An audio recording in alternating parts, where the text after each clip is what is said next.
Would you mind if I investigate this a little further? What makes you think you can just walk in there and find what we need?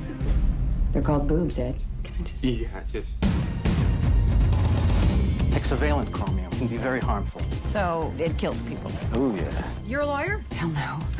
I hate lawyers. I just work for them. We're going to have to spend a little time filling in the holes in your research. Don't talk to me like I'm an idiot, okay? I think we got off on the wrong foot here. That's all you got, lady. 2 wrong feet and ugly shoes. You gotta find a different job or a different guy. For the first time in my life, I got people respecting me.